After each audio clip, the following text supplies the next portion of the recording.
अभय भारद्वाज जी। जय जय श्री हितहरि वंश महाराज श्री। महाराज श्री, मेरा एक प्रश्न है।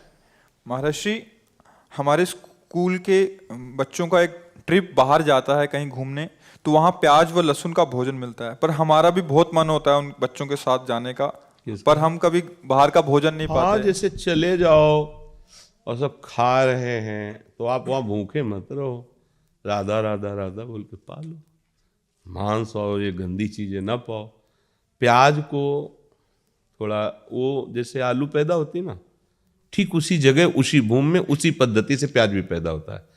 बस अंतर एक घोर तमोगुणी है उसका प्रभाव, इसलिए संत जनों ने उसको निषेध किया है, क्योंकि हमको तमोगुण रजोगुण त्याग कर सतोगुण होते हुए भजन में बढ़ना है। इसलिए वो कोई ऐसा पाप वाला कार्य नहीं है कि जैसे मुर्गा ये सब खाने वाले, वो कोई पाप नहीं है, पर वो भजन में विघ्न है।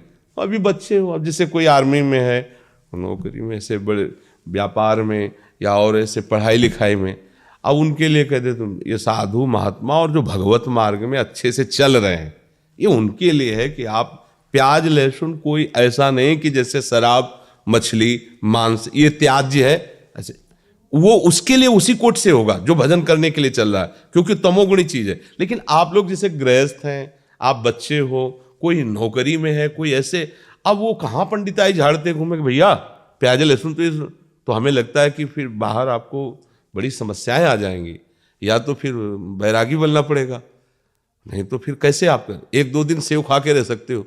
अब आपको अमेरिका जाना, यहाँ जाना, वहां जा, तो अभक्ष्य पदार्थ मत खाओ जिसमें दूसरों को कष्ट होता है। ये हम अनुमति नहीं दे रहे, आज्ञा नहीं कर रहे कि सब खाओ, हम उनकी बात करें कि जो समस्या है। अब जैसे कोई ये नौकरी पेशा में लगे, अब उनको जाना है इधर उधर टूर में, उनको कहाँ बताएं कि कैसे, तो ये कोई पाप नहीं है। एक होता है ना कि ये खाना पाप है, जैसे आप मांस खाओगे ये सब, ये पाप है। ये पाप नहीं, पर ये तमोगुण है, ये भजन का विरोधी भाव पैदा करेगा, इसलिए इसको मना किया जाता है। तो अभी तो तुम बच्चे हो, ना खाओ, अच्छा है, आदत मत बिगाड़ो, पर आप गए हो सब पा रहे हो, तुम भूखे बैठे रहो, तो हमें लगता है कि अभी बच्चे हो, ये आपके लिए शायद है कि ऐसा ठीक ना रहे। ठीक है, क्योंकि अब मान लो 2 दिन के लिए गए, 3 दिन के लिए, अब सब पा रहे हैं, तुम बैठे देख रहे हो, तो कैसे रह पाओगे। थोड़ा और सयाने हो जाओ, फिर ये निष्ठा बन जाए तो कभी मत पाना। एक दिन उपवास भी कर सकते हो, फलाद भी खा के रह सकते हो, पर वो देखो जिस मार्ग में चले उसमें थोड़ा सा समझ के चले। अब जैसे मान लो गृहस्थी में हो, अब परिवार के कई लोग प्याज लहसुन खाते हैं, अब आप वहाँ अपनी भक्ति का आरोप उनके ऊपर थोपोगे, नहीं बनेगा हमारे घर। हम नहीं कहते, भक्ति विरोध या झगड़ा नहीं करवाती। अपने घर में जो बनाने वाले हैं उनसे प्रार्थना कर दी कि आप सबके लिए जैसा बनाइए। हम अपनी श्री जी के लिए चाहते हैं अगर आप बना सको तो थोड़ा बिना प्याज लहसुन का अलग पात्र में छोक दो, रोटी वही दे दो, हम भोग लगा पाए। राधा राधा राधा। झगड़ा कलह अशांति ये सब ठीक नहीं है। भक्ति तो बहुत राक्षसों के बीच में रहकर भक्ति कर रहे हैं विभीषण जी, आसपास जहाँ जिंदा आदमियों का मांस खाने वाले नरभक्षी राक्षस, ऐसे जिंदा जैसे अपने लोग ककड़ी खीरा खाते ना, ऐसे वहाँ रांधने की जरूरत नहीं, ऐसे जिंदा गाय भैंसा ऐसे खाते वहाँ। और एक एक नहीं कि एक भैंसे में हो गया, वो तो सो रहे थे कुंभकर्ण जी, अगर रोज जगे रहे तो सृष्टि खत्म कर दिया ऐसे खाने वाले। और उनके बीच में रह के भजन कहते हैं हमारे भजन का वातावरण ठीक नहीं। अब देखो भजन का वातावरण अगर कुटिया से बाहर विभीषण निकले तो मतलब आसुरी प्रवृत्ति का बोल वाला है लंका में, केवल आसुरी प्रवृत्ति का, लेकिन वहां रह करके राम भक्ति ऐसी कर रहे हैं, भगवान कह रहे तुम सरीखे संत प्रेम हो रहे।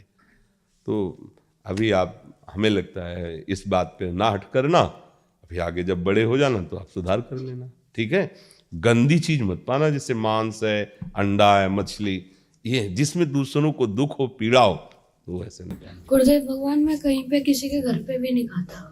वैसे ये तो बहुत बढ़िया बात है, पर हम आपका बच्चा स्वरूप देख के कह रहे हैं कि अब मान लो कि रिश्तेदारी के लिए 4 दिन के लिए गए तो कहूँ दूसरे घर ले खाते तो फिर क्या होगा, तुम्हारी मम्मी को तुम्हारे लिए पर्सनल या तो बना के देना होगा या साथ जाए वो बना के पवावे। तो देख लो जैसा, वैसे विवेक यही कहता है कि जहाँ जैसी परिस्थिति हो, हाँ दीक्षा लेने के बाद फिर ये तुम्हारे लिए अनुमति नहीं कि परिस्थिति, क्योंकि अब वो तुमने प्रमाण ले लिया कि अब हरि अब नहीं, ये तो हम जनरल ऐसे ही बोले। दीक्षा लेने के बाद अगर कह दो कि हाँ महाराज जी कह रहे थे उसमें कोई पाप नहीं पास, ये बात नहीं। दीक्षा वाले के लिए ले, दीक्षा ले लिया तो अब आपको सब मंत्र दीक्षा लेने के बाद फिर सिद्ध। ये तो बच्चे हैं या नौकरी पेशा में लगे, राधा राधा जपो, प्रभु का नाम लो, ऐसा कुछ हो जाए तो कोई आगे बढ़ो। पर ये जो दीक्षा ले चुके उनके लिए ऐसा नहीं कि आप प्याज लहसुन ऐसा सब पा सकते हैं। देखो उनके लिए कहा कि घर वाले पाए, आप सावधानी से रहें।